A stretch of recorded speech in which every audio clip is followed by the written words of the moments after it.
नमस्कार. जय महाराष्ट्र. महाराष्ट्राच्या राजकारणातून अत्यंत मोठी आणि खळबळजनक बातमी समोर येत आहे. राष्ट्रवादी काँग्रेस शरदचंद्र पवार पक्षात सारं काही अलबेल आहे ना, अशी चर्चा आता राजकीय वर्तुळात रंगली आहे. कारण एक मोठा नेता राजीनामा देण्याच्या तयारीत आहे. आता राष्ट्रवादी काँग्रेस शरदचंद्र पवार पक्षाच्या बैठकीत अनेक पदाधिकारी आणि कार्यकर्त्यांनी सत्तेत सहभागी होण्याचा मुद्दा मांडल्याची माहिती सूत्रांनी दिली आहे. विशेष म्हणजे याबाबत पक्षात दोन मतप्रवाह आहेत.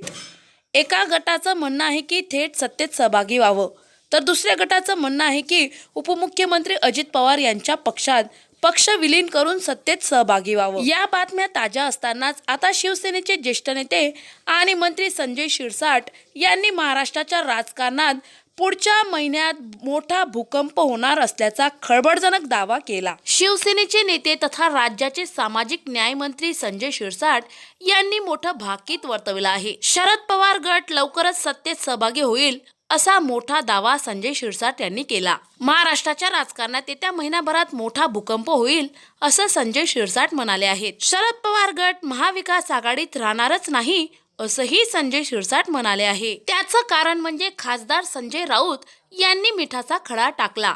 त्यामुळे आता महाविकास आघाडी देखील आता राहणार नाही. काँग्रेसला तर त्याची मुळात गरजच नाही. शरद पवारांची भूमिका आपण दिवसेंदिवस बदलताना पाहतोय.